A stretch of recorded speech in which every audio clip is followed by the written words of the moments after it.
कृष्ण स्वामी महाराज की श्रीमंत करुणा सागर निर्वेश सागर महाराज महंत श्री गुरु महाराज परमहंस सुखानंद जी महाराज विष्णुदास जी महाराज शांतिदास जी महाराज शीतलदास जी महाराज सर्व संतन की सर्वदेवन की कैवल धाम की योगाली शास्त्रापुरी की सायं पंथ की ज्ञान संप्रदाय की भारत की पंचम प्रथम वेद की जगावस्थान की वाचन प्राणों साई कैवलम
महंत श्री परमहंस सुखानंद जी महाराज सत्यवल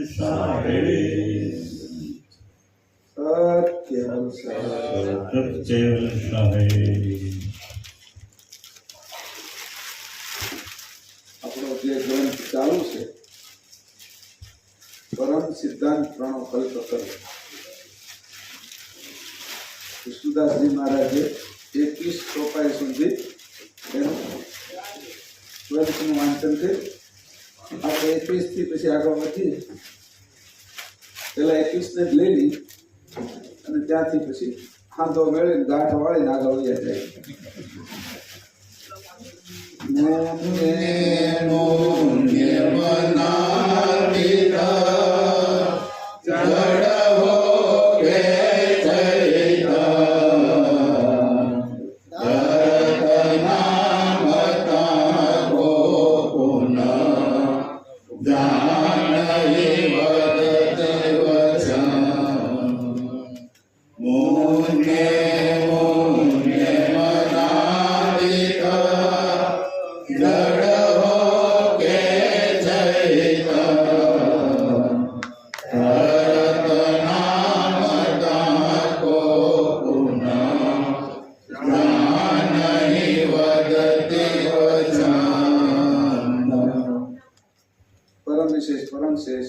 ભગવાન શ્રી કરુણાસાગર કહે છે જ્યાં મનનો અમલ નથી તેવી દશા મુન્ય રહે છે.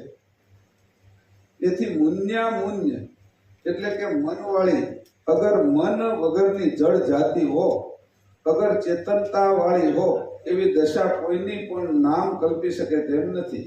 કારણ કે એ દશામાં શબ્દ ઉચ્ચાર કરવાની શક્તિ વિભુ છે જ નહીં. કારણ કે તે દશામાં નામ કોણ ધારણ કરી શકે અર્થાત ત્યાં કોઈ બોલી શકે તેમ નથી. મન નથી તો વહીવટ વાણીનો થતો નથી. પ્રભુ લખે છે સ્વર અને મન બે હોય ત્યારે કે વાણી નીકળે છે, નામ નીકળે છે.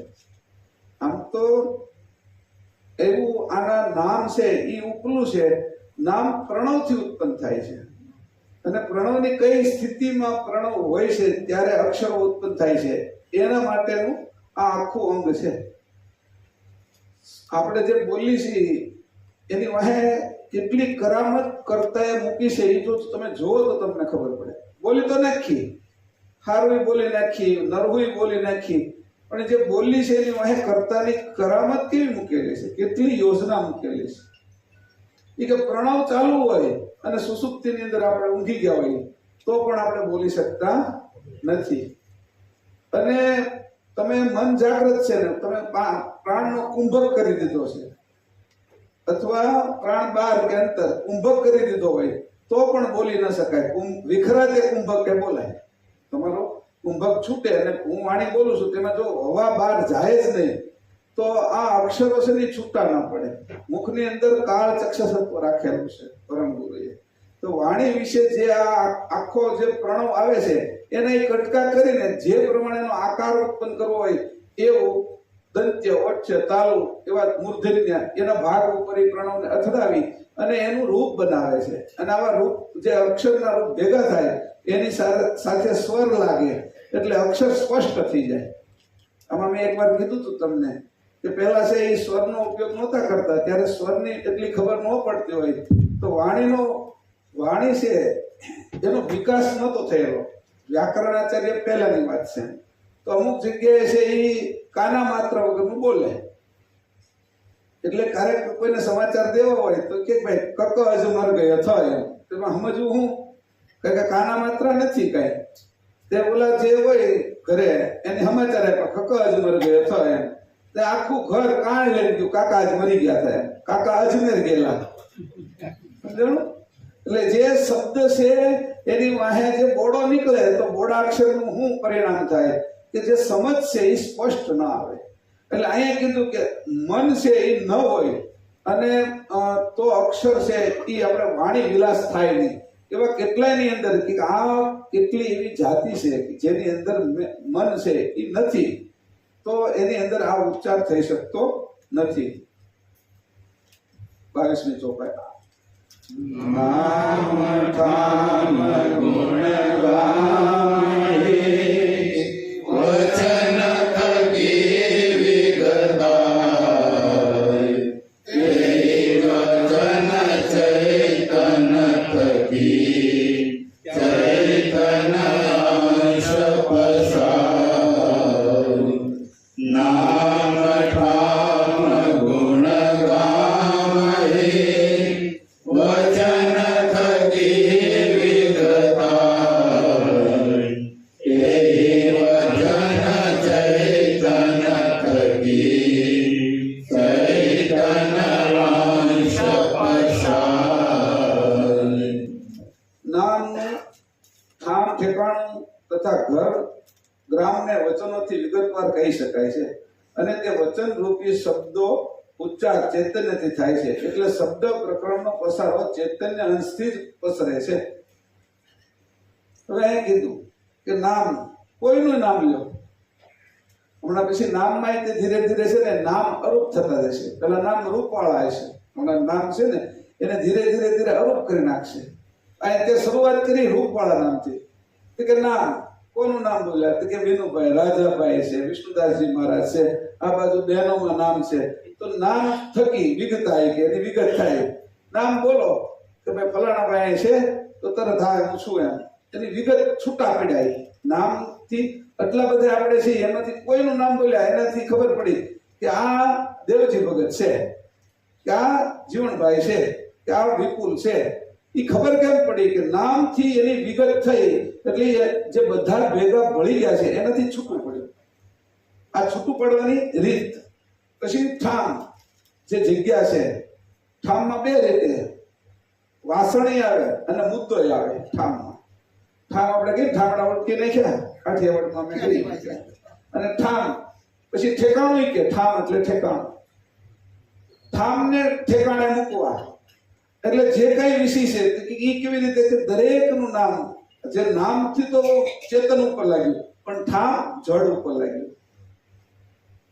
જે વસ્તુ છે નામ કોની ઉપર લાગ્યું છે અત્યારે નામ કે છે ચેતન ઉપર છે પણ ઠામ પછી જળ ઉપર ગયા. મેં તમને પહેલા કીધું એ રીતે તોય બધાના જ નામો એ નામથી થયા. ગુણ, હવે એની અંદર ગુણ પાછો ઓર સૂક્ષ્મ થયો કે ભાઈ ફલાણા ભાઈ તો બહુ સારા છે, તેના ગુણ કેવા છે તેનાથી સૂક્ષ્મ થતા જાય. પછી ગ્રામહી એટલે ગામ, વચન થકી વિગતાય. આ બધા વચનથી વિગતવાર એની ખબર પડે છે. તો બહુ સારો માણસ છે ને એનું મને નામ બોલો ને એટલે આજુબાજુ બેઠેલા ને એના અનુભવ થયા હોય ને એટલે એના મનમાં એના ગુણો રમવા મળે.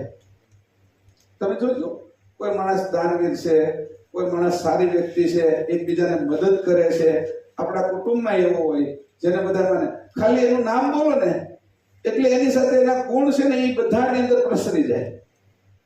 અને કોઈ એવો માણસ છે અને એની વાત કરવામાં આવે તો ફલાણો ભાઈ એ કે રહેવા દો ને 2000 લઈ ગયો તો ને એને 2 વર્ષ થઈ ગયા કે દીધા નથી એમ. અને બધાને એવા અનુભવ એટલે એનું ગુણ ની ખબર પડે. આ વસ્તુ વ્યવહારમાં કેવી રીતે કામ કરે છે એટલું બધું બારીક કામ કરીને આપણે બોલી શકીએ છીએ, પરંતુ કેટલું વ્યવસ્થા કરી અને આટલી સરસ વ્યવસ્થા પાછા હાવ એમનેમ જ વાપર્યા કરી, અક્ષરો, શબ્દો, વણ જોતા અને તોય ખૂટતા નથી.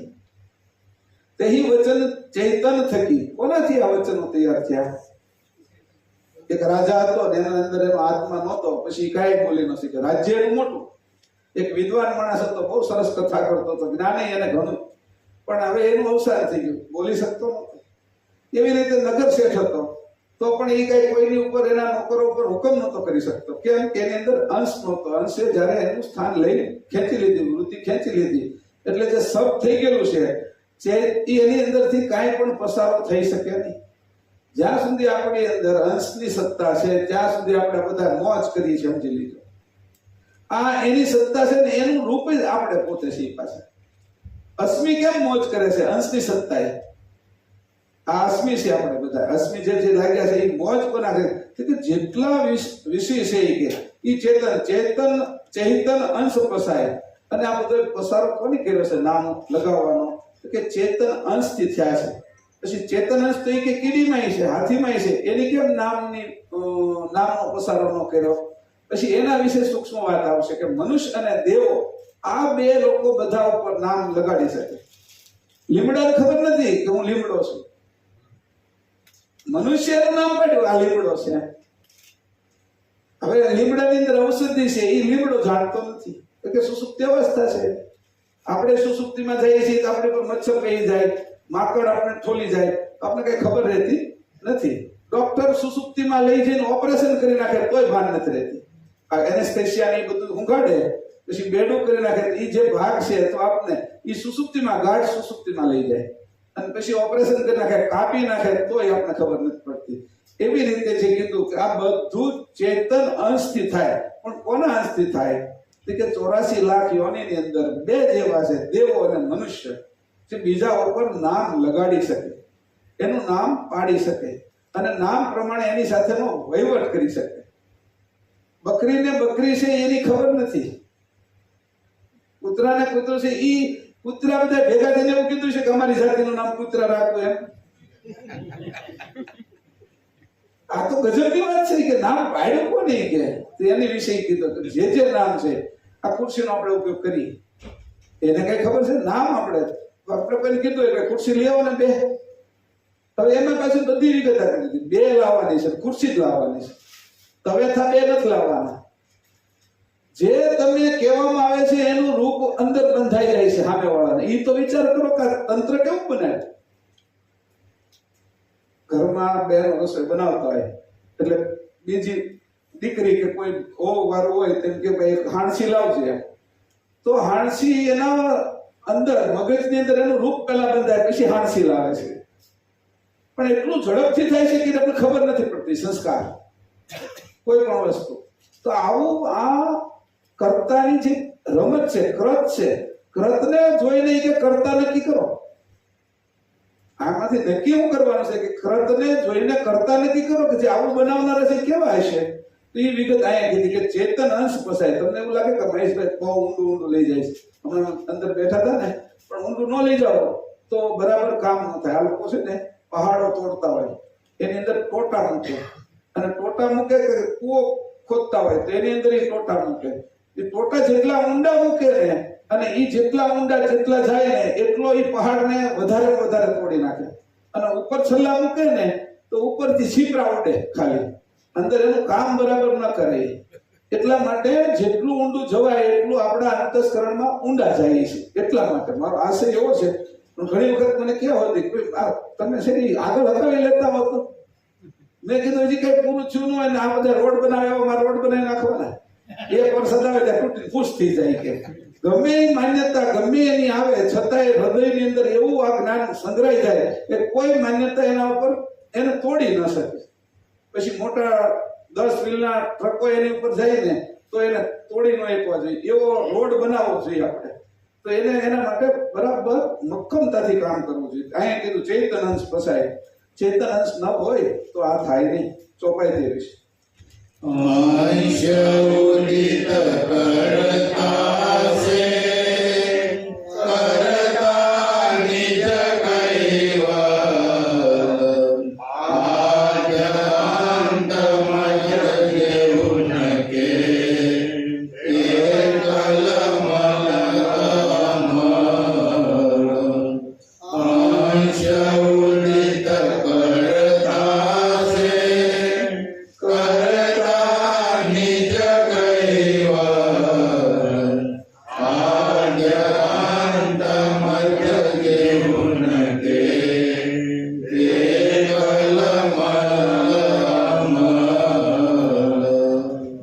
અંશ ઉદિત, અંશ કોનાથી ઉત્પન્ન થયો છે, કોનાથી પ્રગટ્યો છે? સર્વે અંશો કેવલ કરતાના શુદ્ધ સંકલ્પથી ઉદય થયા છે, પામ્યા છે. એટલે આ જ અંતને મધ્યમાં કેવલ કરતા સિવાય કોઈ બીજાનો અમલ નથી. એટલે સચરાચર એકલ મલ કેવલ કરતા એકલા જ છે. પછી આટલું બધું કીધા પછી એની વાત તો એ જ કરી નાખી કે કોઈથી બીજાથી ચ્યુત નથી. અંશ મનુષ્યના અંશથી અને દેવોના અંશથી ચ્યુત, પણ અંશ તો ઉત્પન્ન કર્યો છે કરતા ને. એટલે કેવલ કરતા ઉગ્રા છેલ્લું સ્થાન કહ્યું છે તો કેવલ કરતા. જે સકર્તા પોતે છે એનાથી એની સંકલ્પમાંથી અંશો ઉત્પન્ન થયા. આ રીતે જે અંશો ઉત્પન્ન થયા છે આદ્ય અંતને મધ્ય જેવું કે એકલ મળું. હવે જે ઉત્પન્ન કરે છે, ચલાવે છે અને નાશ કરે છે એમાં એકલાનો જ અમલ છે. તમે વિચાર કરો, આપણી અંદર એ અમલ તો એનો જ ચાલે છે. આપણે ગમે એટલા અભિમાન કરીએ, લોહી બનાવવાનું કામ એની ગોઠવેલું છે એ જ પ્રમાણે હાલે છે. અક્ષરો જે રીતે ઉત્પન્ન થાય છે એની જે યોજના બનાવી છે એ જ પ્રમાણે અક્ષરો ઉત્પન્ન થાય છે. વાળ જે નીકળે છે શરીરમાંથી બહાર તો એની જ યોજના પ્રમાણે જ્યાં જુઓ ત્યાં આપણા શરીર વિશે જુઓ કે મહદની અંદર જુઓ, ઋતુના ફેરફારો જુઓ તમે, અને આ સૂર્યચંદ્રની અંદર કાંઈ જુઓ, એની અંદર તમે છે એ ગ્રહણ જુઓ, સૂર્યગ્રહણ, ચંદ્રગ્રહણ જુઓ, એના નક્ષત્ર, પછી જે કહેવાય ગ્રહો નક્ષત્રોની સ્થિતિ જુઓ. એ બધાની ગોઠવણની પાછળ તો કરતાની જ વસ્તુ છે. છેલ્લે સકર્તા પોતે જ છે. તે એકનો જ અમલ હાલે છે, કોઈનો અમલ નથી કે બીજાનો. બીજા બધાને એની સત્તા આપી દીધી છે થોડી થોડી. એ ગમે ત્યારે પાછી લઈ શકે. તો અંશની અંદર એટલી સત્તા આપી છે, એ અંશનો ઉદય કરનાર તો કેવલ છે. એટલે હવે મારી ભક્તિ મારે ઠેરવવી ક્યાં? કરત આખાની અંદર ક્યાંય ઠેરવું તો મારી ભક્તિની કોઈ કિંમત કરનાર નથી. હું જેની આગળ હારા જે ગીત ગાતા હોય, કવિતાઓ કરતા હોય, હારું કઈ કરતવ કરી શકતા હોય, એ ભિખારી આગળ જઈને કઈ કરે કરતવ અથવા ગીત કે કવિતા કે એનો કોઈ પણ કલા છે એ દેખાડે તો એનો કોઈ અર્થ ન થાય. તો રાજા મહારાજા આગળ દેખાડવું પડે તો કઈક બક્ષિસ આપીએ કે આપણી કદર કરે. તો આ ક્રતની અંદર તો આપણી કદર કરનાર કોઈ નથી. આપણી આરત આપવી કોને દેવી મારે, કોના શરણમાં જવું? એટલે કીધું અંશને કીધું કે આ જે અંત એટલે શરૂઆત કરી આ ચલાવે છે અને નાશ કરે એકલ મલ છે. કોઈને એમ થતું હોય કે હું એની ભેગો ભળી આ બ્રહ્માએ કર્યું છે, આ વિષ્ણુએ કર્યું, પણ સત્તા તો એકની ચાલે છે અને કાળ એની જ ઉત્પન્ન કર્યો છે. પાછું આપણે આ પ્રાર્થનામાં એમ કહીએ છીએ, સ્તુતિમાં કહીએ છીએ, હમ કાલ કે કાલ હે આપણે ગાઈએ છીએ, સમજીએ છીએ કેટલા એ વાત જોવાની. તો મારી આરત કોને આપવી? વસ્તુમાં કીધું કે તમારે ધાતુ લેવા જવાની છે અને 1 કિલો ધાતુ તમારે કોઈ પણ વસ્તુ 1 કિલો ધાતુ છે એ મફત લઈ લેવાની છે. તો આપણે લઈ કઈ લઈએ? આપણે લોઢું છે, તાંબુ છે, પિત્તળ છે, કાસુ છે, એમાં સોનું છે, ચાંદી છે, લઈ કઈ આપણે? બેનો તો એમાં તૈયાર જ હોય. તું સોનું લઈ ને. કેમ? જેની કિંમત વધારે છે, જેની કઈ એની જે કહેવાય ગુણ વધારે છે, એને જ આપણે લઈને તો કે એક જ પતિ છે, એક જ સગર્તા છે, બીજું કોઈ છે જ નહીં વાસ્તવમાં. અને જ્યારે અંશની માન્યતા સ્થિર થઈ જાય અને પાકી થઈ જાય અને વિવેકપૂર્વક ન્યાયપૂર્વક પાકી થઈ જાય તો બીજું કાંઈ ઉગરે નહીં. એ કેવલ કરતા ઉગરે, એના અંશો છીએ આપણે. એટલે આપણી વચ્ચે કોઈ પણ પ્રકારની માથાકૂટ થાય નહીં, આ ઝઘડાઓ ન થાય, ડખા ન થાય. કેટલું સરસ થઈ જાય કે એક પતિના સંતાનો છે તો એમાં હું ઝઘડા રહે? તારે જોઈએ તો હું છોડી દઉં, મારે જોઈએ તો તું છોડી દે. આ અનેક પ્રકારના જે કાંઈ છે વાદ વિવાદો એ બધાય સમી જાય કે એક કરતાના છે. તો કરતા સિવાય કાંઈ કરતું નથી. નામની અંદર નિરાકરણ એટલે હું એનું કર્યું જો તો ખરા. નામ નિરાકરણમાં નિરાકરણ કરી નાખ્યું કે આ કરતમાં બીજું કાંઈ ઉગડતું નથી, અકરત તો કાંઈ કરી શકતું નથી. એટલે અહીંયા કહી દીધું એકલમલ એકલા જ છે કે આ બધાની અંદર કરનારા. આપણા વિશે આપણે અભિમાન આવતું હોય તો એકવાર જોઈ લેવું. કાંઈ પણ એમ લાગ્યું હું આ કરી શકું છું, એના વિશે વિચારી લેવું. ક્યાં સુધી કરી શકો? બહુ દોડી શકો ક્યાં સુધી? આ ગોઠણ પેલી ગાદી ઘસાઈ ન જાય ને ત્યાં દોડી શકો.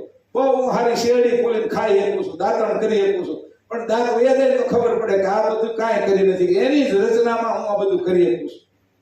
કાન વયા જાય તો ગમે એટલું સારું સાંભળતા કઈ જીભ વહી જાય, બોલી શકાતું નથી, લાડું પડતી હોય. એનો અમલ છે અને તમે એને બરાબર નિભાવો છો, એના પ્રત્યે પ્રીત રાખો છો, એ બધી તમને કઈક વિશેષ આપશે. આપણે તો એની આગળ વિશેષ આપવાનું એટલું આપ્યું છે, એમાં વિશેષની કઈ જરૂર જ નથી. એની કેટલું આપ્યું છે એની અમને કોઈ પણ પ્રકારની કલ્પના નહોતી, એટલું આપી દીધું. અને પાછા તો આપણે પાછા ઓલા હાથ તો કટોરો લાંબો કરીને ઉભા રહી મંદિરમાં જઈને કે આ આપી દો, આ આપી દો. પૂછજો એક આંગળી કે અંગૂઠો ન હોય વિચારો કેવી રીતે કામ કરતો છે. આપણે બધા આ અંગૂઠા એક અંગૂઠો ન હોય એને પકડવું કે ખાલી વિચાર તો કરો તમે એની કેટલી બધી વ્યવસ્થિત રીતે બનાવ્યું. તો આ બધું જે કઈ આપ્યું છે એ આપણી પાત્રતા હતી એના કરતા વધારે આપી દીધું. એટલે આ રીતે કીધું કે એકનો જ અમલ ચાલે છે, બીજા કોઈનો અમલ ચાલતો નથી. 24મી ચોપાઈ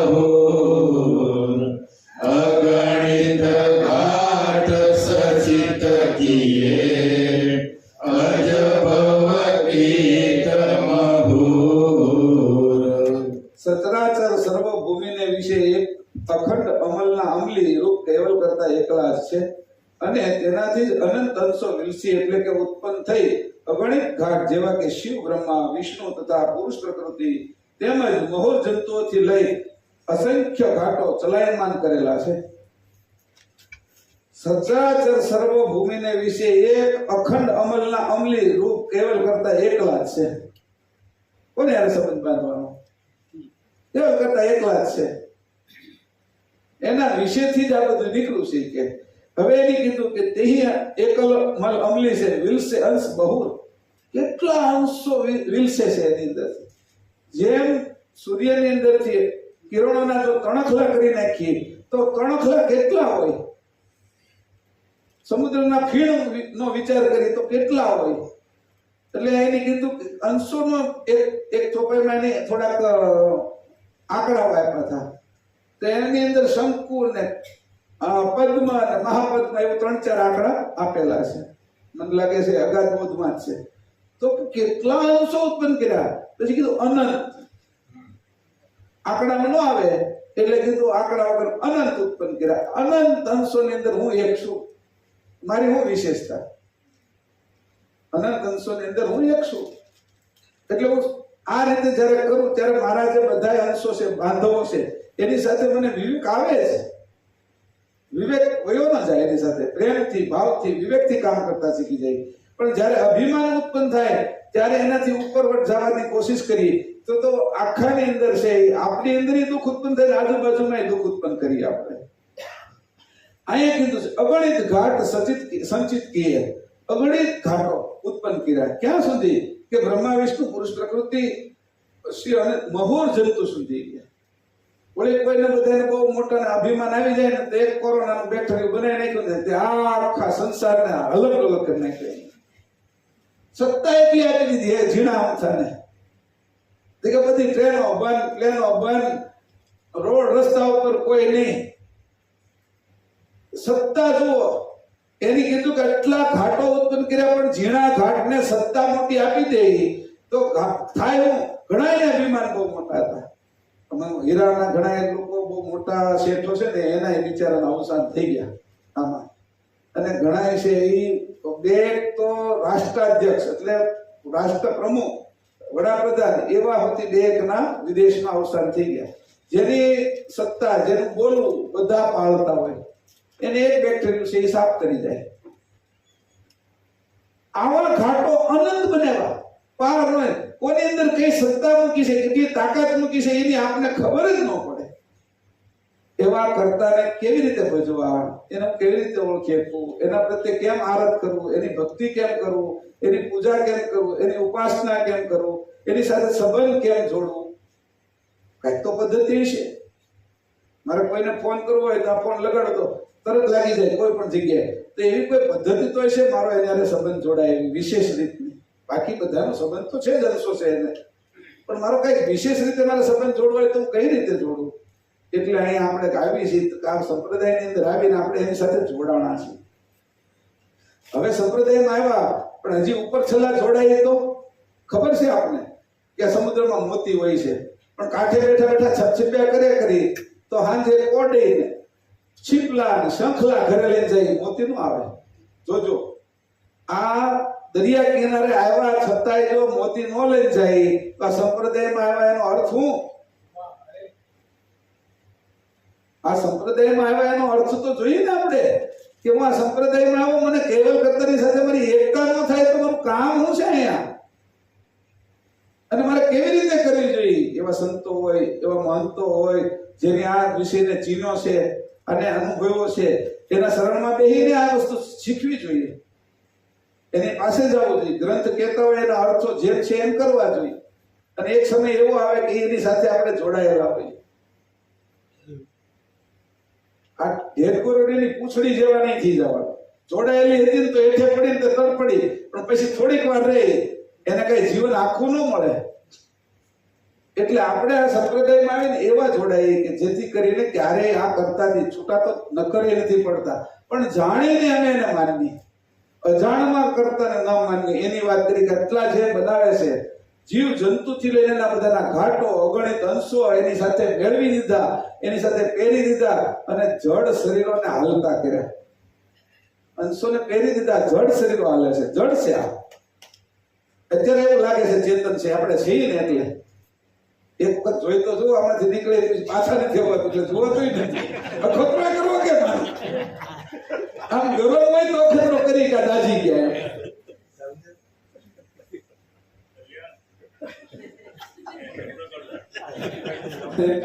એટલે કે આ અખતરો થાય એવું નથી કે આ, અને અખતરો કરે તો ખતરો થઈ જાય આપણો. પછી આખું ઘર રોવે અને પછી થોડોક સમય રોયો, બહુ કઈ રોવે નહીં, પછી કે કાઢો. એટલે બહુ બધું હતું તમારો સંબંધ, તો આ સંબંધ એ કઈ બહુ ના રહે. પરમ ગુરુ આ ઘાટ ને નંશ ને વિખુટા પાડવાની જે રીત મૂકી છે, કાળ ચક્ષસ તત્વ, એની કાળ ચક્ષસ તત્વની એક યોજના જેવી બનાવી, એક યંત્ર જેવું બનાવ્યું કે દરેક અંશને આ ઘાટ છોડવો પડે. વિચાર તો કરો કેવી રચના.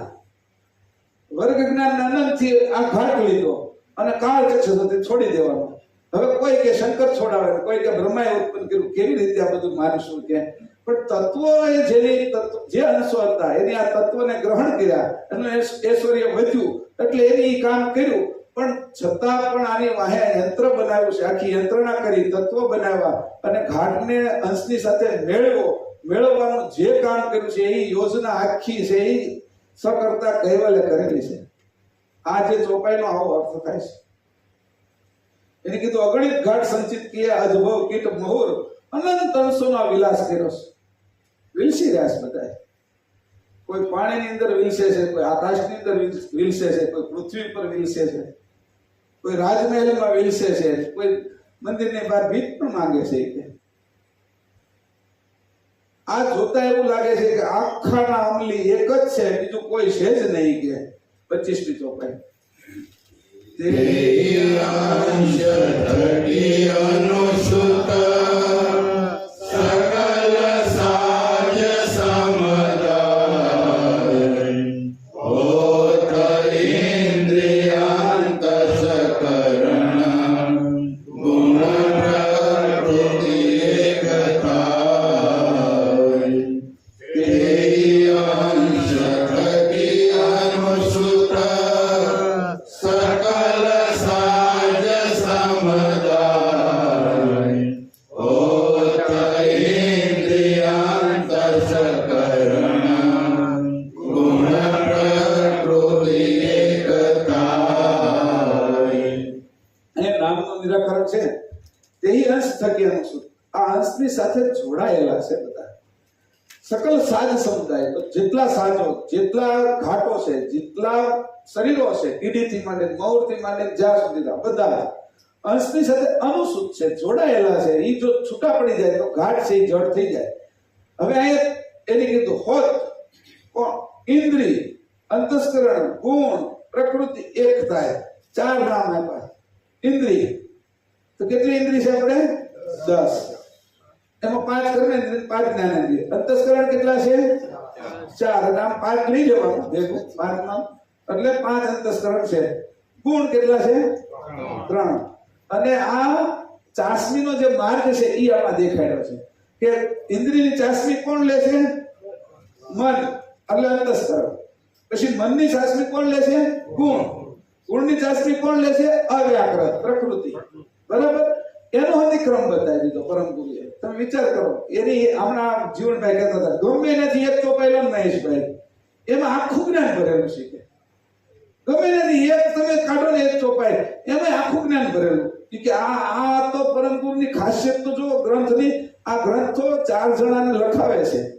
એક ચોપાઈ એક ગ્રંથની આને લખાવે, લખે, બીજી ચોપાઈ બીજા ગ્રંથની એને લખાવે, લખે, ત્રીજી, ચોથી, આવી રીતે લખાવ્યા. પણ એની અંદર જે કઈ ભર્યું છે એ ક્રમમાં કેટલું આવે છે? તમે ખાલી વિચાર કરો ક્યાં સમજ જાય છે કે પરમ ગુરુ કેવી સ્થિતિમાં છે ને આપણે અહીંયા રહ્યા છે 105 વર્ષ. એટલે પાછા કહીએ કે ભાઈ પરમ ગુરુને કોણ સમજશે? કે સુખાનંદે રોવે, તમારા જીવનભાઈ રોવે, બીજા હોય 2-5 જણા રોવે. જેને ખબર પડે એ રોવે, ન ખબર પડે હું રોવે. ભાઈ આ કિંમતી વસ્તુ ખોવાઈ ગઈ હોય ને જેની, ભાઈ અમારો હાર ખોવાઈ ગયો, ઈ રોવે. બીજા બધા દાંત હોતી કાઢે, પછી સાનામાં એક બાજુ રહે જાય. જેને ખબર છે કે આ કિંમતી વસ્તુ છે, ઈ ખોવાઈ ગઈ, જેને ભાન પડે છે ઈ રોવે. એને દુઃખ થાય કે આવું હોય ગયું અમારી હાથમાંથી, અને એ હતા તે કઈ ન કરી શક્યા. હજી એવું થતું હોય છે ઘણી વખત. અવિચલદાસજી મહારાજ હતા તો આખું ગામ પછી વયા જાય, પછી પાછા કોઈ હજી તે આપણે હજી યાદ આવી જાય તો બધાને આંખમાંથી આંસુ નીકળી જાય હોય ત્યારે. તો આપણા ગામમાં તો તોય સારું છે કે એનું એટલું માન જાળવીને આપણે એને હાજવીને જે એનું સન્માન થતું હતું એ બધું સન્માન આપણે કરી શકીએ. આવા મહાપુરુષો ભાગ્ય અહીંયા આવતા હોય છે. અને આપણે પાછું બિરુદ આપી દીધું, યુગ પુરુષ તરીકે સ્થાપી દીધા. એટલે એ ભાવ આપણો એની અંદર પ્રદર્શિત કર્યો. સ્થાપના કરવી ન કરવી પણ આપણો તો ભાવ પ્રદર્શિત કર્યો ને કે અહીંયા 45 વર્ષ સુધી કથા 52 વર્ષ સુધી ગામને એક તાતણે બાંધી રાખી અને એની કથાઓ કરીને અહીંયા જે છે એ આ મંદિરને જે ખૂટતી જરૂરિયાત હતી જ્ઞાન બાબત એ પૂર્ણ કરી અને બધા સંતો એની હારે રહ્યા છે. અહીંયા જે બેઠા છે એ બધા સંતો એને હારે રહ્યા છે. તો એવી રીતે જોઈએ આપણે તો કે એક ચોપાઈની અંદર બધું જ કહી દીધું. એ ચાસમીની વાત કરી દીધી, કઈ રીતે આ બધો વહીવટ ચાલે છે એ કહી દીધો. ઇન્દ્રિય છે એ અંતસ્કરણની ચાલે છે, અંતસ્કરણ ગુણથી ચાલે છે, ગુણ છે એની માં પ્રકૃતિ છે એ એનાથી ચાલે છે. પછી આ જે ઇન્દ્રિય કમાઈને લાવે એ પાછું અંતસ્કરણ ખાય છે, અંતસ્કરણ વડે થોડુંક ખાય એમાંથી પછી પાછા ગુણને ખવડાવે છે, ગુણ ખાય અને પ્રકૃતિને ખવડાવે છે.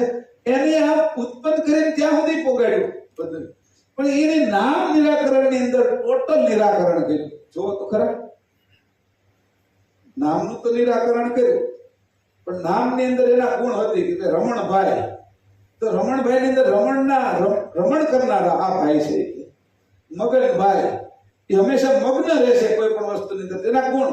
આમ પાછા પરમ ગુરુ આગળ કહે છે કે ધનપાલ છે એ ભીખ માંગે છે કે, અને રથપાલ છે એને ટાંગા નથી, એવું હતી કે પાછા નામથી હું થઈ ગયું કે પાછા ગુણે જોઈએ ને આગળ જતા આવશે.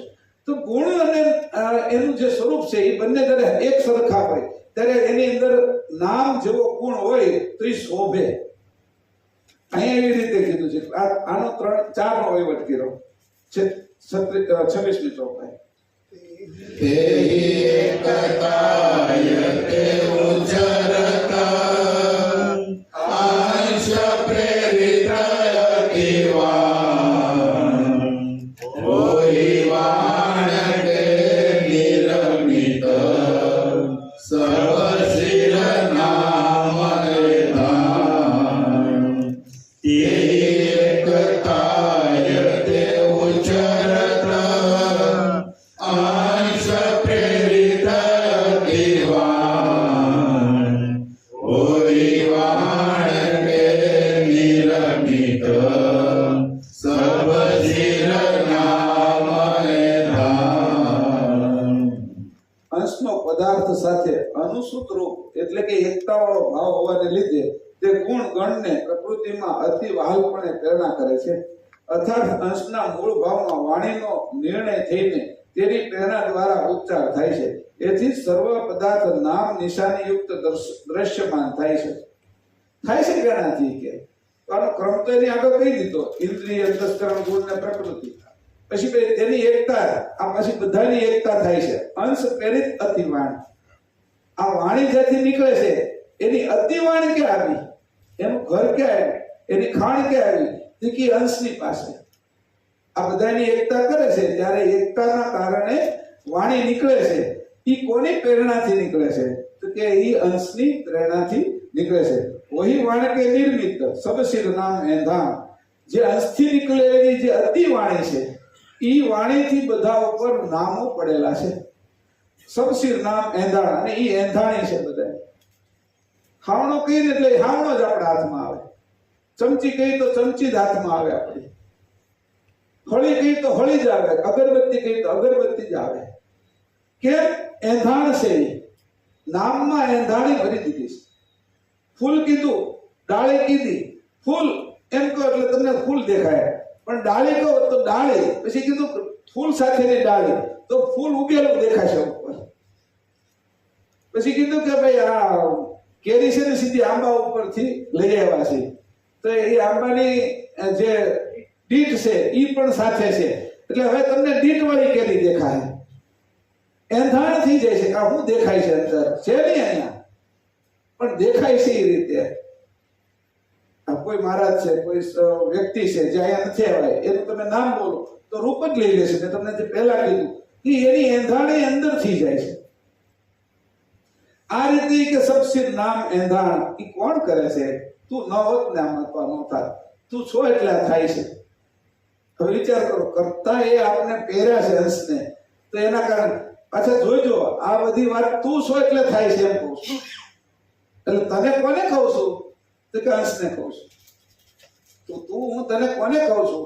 તું હંસ. જો તું છો ને એટલે થાય છે પાછું. અને એ સત્તા તને આપી છે કરતા એ. મશીન ચલાવવાની સત્તા તને આપી છે, મશીન બનાવવાની સત્તા તને નથી આપી. એ તો ઉત્તરોત્તર બન્યા જ કરે છે, ઘાટ ઉતર્યા જ કરે છે, ઘાટથી ઘાટ ઉતર્યા કરે છે. 27મી ચોપાઈ. વર્ણનામી સર્વ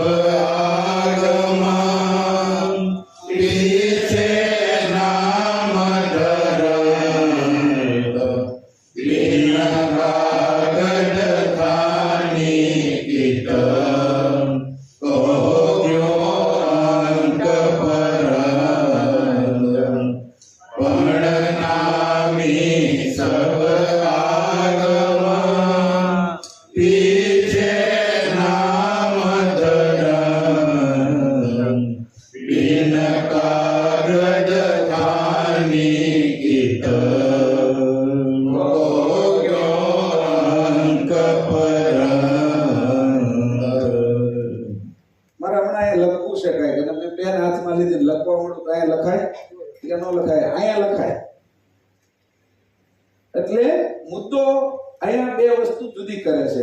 નામને ધારણ કરનાર જે નામી તે પ્રથમ અને નામ પાછળથી પડે છે. આ મેં વાત કરી એટલે આગળ સમજાવવાનું છે. નામને ધારણ કરનાર જે નામી તે પ્રથમ અને નામ પાછળથી પડે છે. વળી કાગળ વગર નામના અક્ષરો પાડી શકાતા નથી. કાગળ હોય તો ખડીયો હોય અને કલમ હોય તો,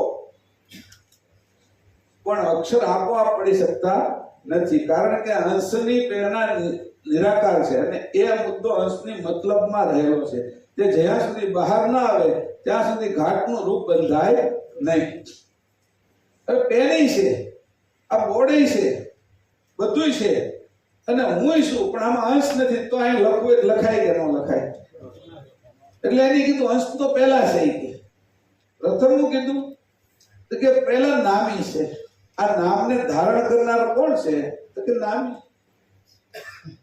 નામી અંશ ન હોય તો નામ છે એ ફરી જાય. અત્યારે જે નામ હોય ને મારું મહેશ, પણ હું અંશ આમાંથી બહાર થઈ ગયો હોય, આ શરીરનું નામ, તો કાલ થોડી હું વહી ગયો એટલે એક લાશ, સબ, બરાબર? તો નામ છે એ તરત ફરી જાય છે. નામીના કારણે નામ પણ શોભે છે. કે તો પહેલા નામી છે, કે અંશ છે. નામી ન હોય તો નામ કેના આધારે ટકે? એટલે નામી છે એટલે પછી પાછું શરીર છે. પાડનાર છે એ નામ, સબ નામ ન પાડી શકે.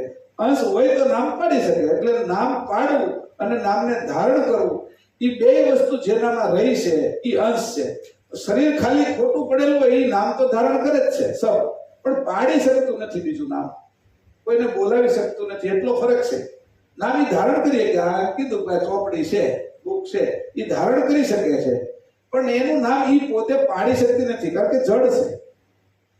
એટલે કીધું કે અહીંયા નામને ધારણ કરનાર જે નામી તે પ્રથમ અને નામ પાછળથી પડે છે. નામ પાછળ વિશે ઉદાહરણ આપ્યું કે વળી કાગળ વગર નામના અક્ષરો પાડી શકાતા નથી. તમે કોઈ પાત્ર ન હોય તો નામ કેના ઉપર પાડશો? પાત્ર ન હોય.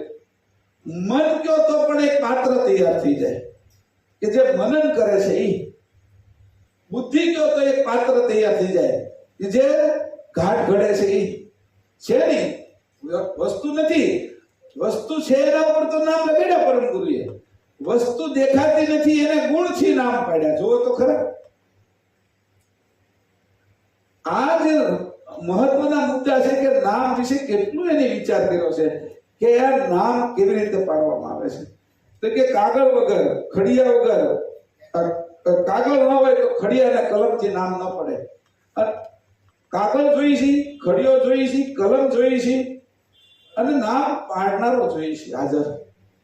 અને નામ પાડનારની સમજ પણ જોઈ છે કે હું લખું છું. તો નામ જે પાડે છે એ સમજ સાથેના નામ પાડે છે, અથવા કાગળ લખે છે, અથવા કોઈ વાત લખે છે, તો એની પાછળ એની સમજ પણ છે. એટલે અંશ બે વસ્તુ લઈને બેઠો છે. સમજી લઈને બેઠો છે અને નામ પાડી શકે છે. એટલે એ નામને લખી પણ શકે છે અને કોઈના ઉપર લગાડી પણ શકે છે. નામ લગાડી શકાય છે.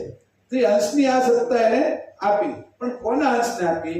તો કે મનુષ્યના અને દેવના. પાછું અહીંયા ધ્યાન રાખજો. તો કે બધા અંશો નામ નથી પડતા. અંશ તો બધે છે. કે સિંહ કેટલો મોટો છે, કે હાથી કેટલો મોટો છે, એની અંદર અંશ છે. પણ હાથીને એનું નામ હજી સુધીમાં કોઈ હાથીનું નામ પોતે નથી પાડેલું.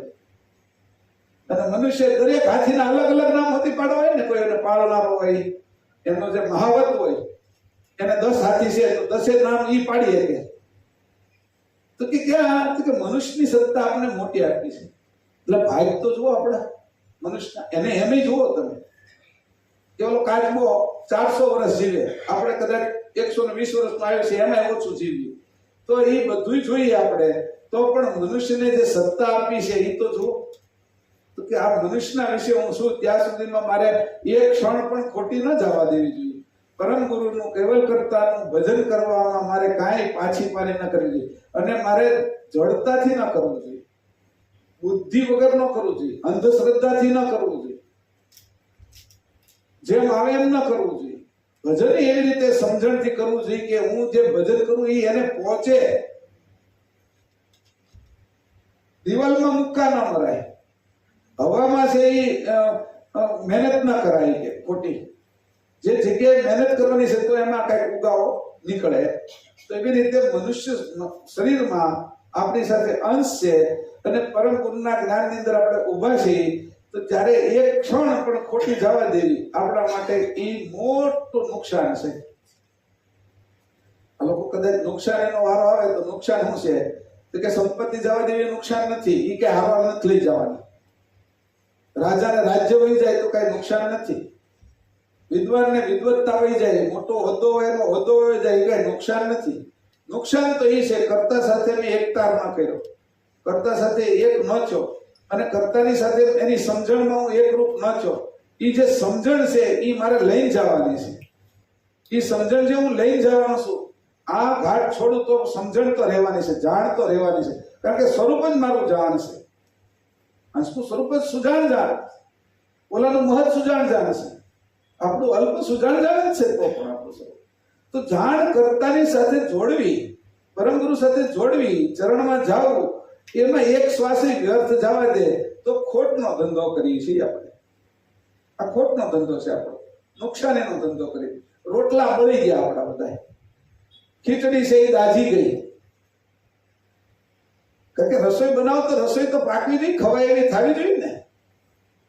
એટલે કીધું હે હંસ, જો તું જે કરે ને એની અંદર સાવધાન રહે અને સાવધાનીથી એવું કર કે જેથી તને ઈ મૂકીને ના જવું પડે. શરીર છોડતી વખતે તને એવો વસવસો ન થાય કે મારે કંઈક કરવાનું હતું એ હું કરી ન શક્યો. આઈન્સ્ટાઈન છેલ્લે એવું બોલ્યા હતા, મોટા વિજ્ઞાની, અને એને એવું છેલ્લે કીધું કે જે મારે કરવાનું હતું એ હું કરી નથી શક્યો. હવે આખા એટલા મોટા નિયમો ગોત્યા, એટલા બધા મોટા વૈજ્ઞાનિક, એની વાહે બધા વૈજ્ઞાનિકો એનો આધાર લે. ગઈ સદીના બુદ્ધિમાં બુદ્ધિશાળી મનુષ્ય તરીકે એને વિશ્વમાં જાહેર કર્યા, અને એ એમ કહેતા હોય કે મારે જે કરવાનું હતું એ કરી ન શક્યો. હવે એ જો આપણે આ જ કહેવાનું આવે તો કેવળ સંપ્રદાયમાં કેમ આપણે ઉભા રહીશું? એટલે ઘણા એને વસવસો થાય કે મારે કરવાનું હતું એ ન કરી શક્યા. એ કદાચ મને લાગે ધીરુભાઈ અંબાણીને ઈચ્છો છે, પણ આપણે એને હતા ને ખબર ન પડે. આ સંપત્તિ મૂકીને એને કરવાનું હતું એવું થઈ ગયું, તો એવું ઘણા થતું છે. એટલે આપણે આ સંપ્રદાયની અંદર છીએ તો કીધું કે આ જાણ એને કેન્દ્રિત કરવાની. તબતે અગમયાલોચના કીર્તિના જભિકાર દિન ચૈતન ચિતવન કીનું નામ લગે કિસખાય. તબતે અગમયાલોચના કીર્તિના જભિકાર દિન ચૈતન ચિતવન કીનું નામ લગે કિસખાય. ચૈતન્યના ચિંતવન વગર નામનું ઠામ ઠેકાણું જરા પણ હોતું નથી. તેમજ અંશ ચિંતવન દ્રષ્ટિએ અવલોકન કરે નહીં ત્યાં સુધી કંઈ પણ બની શકતું નથી. એથી જ પ્રથમ ચૈતન્યનું અવલોકન છે અને પાછળથી નામ કલ્પવામાં આવે છે. અવલોકન કરે છે, જેવું નામ એને કયું નામ શોભે છે એ પ્રમાણે એનું નામ પડે છે. અવલોકન એટલું સૂક્ષ્મ કરવામાં આવે છે. વાળ, તેનું અવલોકન કેવું છે? વાળ કે ફટનારાના વળી જાય, વળવું તો એ જે કઈ નામ મૂકવામાં આવ્યું છે તો એની ઉપર એની વાહે કાંઈક નું કંઈક કારણ મૂકેલું છે. એમનું નામ કોઈ પડ્યું નથી. પગ, પગનો અર્થ શું છે? ડગલાનો અર્થ શું છે? હાથનો અર્થ શું છે? હાથ વગું જેને કહીએ છીએ આપણે, કે જેને કઈ પકડી શકવાની જેનામાં તાકાત છે, એવું મેં હાથ નામ પાડ્યું છે. આંગળીનો અર્થ શું છે? ચીંધી શકાય છે કાંઈક, એની વાહે અર્થ છે કોઈ પણ વસ્તુની અંદર. કપાળ છે, આંખ છે, પાપણ છે, નેણ છે, તો દરેકની વાહેના અર્થો છુપાયેલા છે. આજે અત્યારે આપણે ગોતશું તો એ આપણે ખબર નહીં પડે, પણ જ્યારે નામની અંદર તપ્ત્ય અગમ આલોચન, એનું પહેલા આલોચન કરવું. ભાઈ કયા કામમાં લાગે છે? નામ પડ્યું તપેલી. હવે એને હંમેશા તપવાનું જ હોય અગ્નિ ઉપર. તપેલી, તમે વિચાર કરો ને, નામ તપેલી છે તપેલી જ હોય અને વણે એટલે કે વેણું વણતું જ હોય એ કે વણે છે વણાય છે એમાં કાંઈક. તમે વિચાર કરો કે આ ઉદાહરણ તમને આપું છું કે ભાઈ એને તમે એમ કીધું કે આ ઠંડેલી નો કીધું એને લ્યો.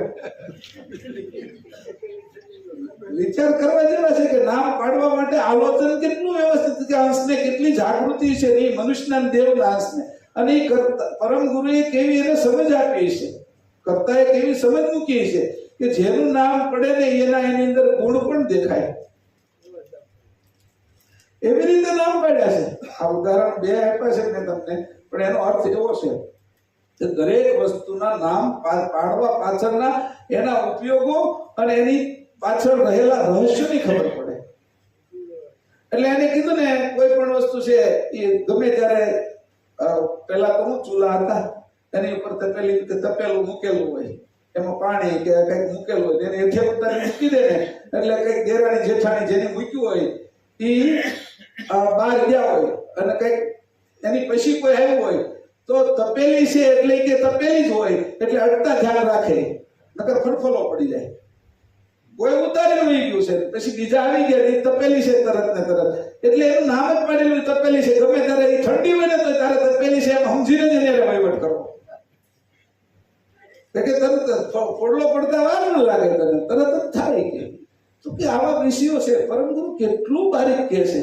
હા આ તમને મેં હસવાની વાત કરી છે પણ હસવાની અંદર પણ જ્ઞાન કેટલું ભરેલું છે. આમ આપણે એમ લાગે પણ જ્ઞાન કેટલું ભરેલું છે કેવા નામો પાડ્યા છે. એટલે પછી કીધું કે ચૈતન્યના ચિંતન વગર નામનું ઠામ ઠેકાણું જરા પણ હોતું નથી. ચિંતન કરે છે એના વિશે જે કઈ નામ પાડવું છે એના વિશે ચિંતન કરે છે. હવે એને કીધું તલવાર એવું કીધું વાર કરવો વાર એટલે ઘા કરવો ધાર વાળી વસ્તુનો ઘા કરવો એ એવી ધાર છે કે એક ઘા બે કટકા. એવી રીતે જે તલવારનું નામ પડ્યું તો એની વાહેનું કાંઈક તો કારણ છે. સોય ઝીણી કોઈ પણ વસ્તુ અણી એટલે એટલી ઝીણી ઉપરથી અણી હોય ની અણી એટલી જગ્યા તમને નહીં આમ મળે એમ દુર્યોધન કે એટલે ઓલા સમજી જાય કે આ 5 ગામની ક્યાં વાત કરવી ને કોઈ ને અણી જેટલી જગ્યા નહીં મળે. તો અણી સોય આ બધા જે નામ છે ને એને તમે જુઓ ને ત્યારે ખબર પડે છે કે જુઓ તમે કે ઠામ ઠેકાણા જરા પણ ચિંતન વગર નામ ઠામ ઠેકાણા જરા પણ હોતા નથી. તેમજ અંશ ચિંતન દ્રષ્ટિ અવલોકન કરે નહીં ત્યાં સુધી કંઈ પણ બની શકતું નથી. આ અવલોકન કરીને નામ પાડેલા છે એમને પરબારાને જ પાડી દીધા. તમે વિચાર કરો કે અવલોકન કરવું અને અંશ અવલોકન કરે છે આપણને ખબર પડે અવલોકન કરે છે અંશ. હવે અંશ તો હું જ છું ને તો આપણે એ અવલોકન કરવું જોઈએ ને બધું ઝીણી બાબતનું તો જ આપણને ખબર પડશે ને કે જ્ઞાનનો ભંડાર કેવો છે સમજ ક્યાં સુધી જાય છે અને આ સમજ મને ક્યાં સુધી લઈ જાય. તો અહીંયા વાત કરી એથી જ પ્રથમ ચૈતન્યનું અવલોકન છે અને પાછળથી નામ કલ્પવામાં આવેલા છે. કીધું ને કે તપેલી કલ્પમાં આવેલું નામ છે પણ એનું અવલોકન છે કે આને ગરમ કરવામાં આવશે અને એટલે આપણે એનું નામ પાડી છે તપેલી. વિષય આવા છે બધા દરેક વિષયની અંદર.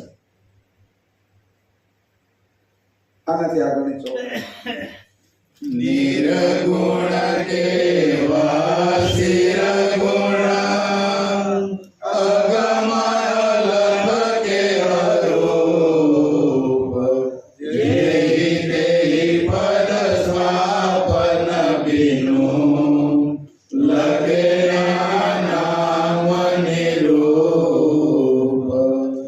નિર્ગુણ કેવા શિરગુણ અગમ અલભ કેવા રૂપ જેહી તેહી પદ સ્વાપન બિનુ લગે નામ નિરૂપ.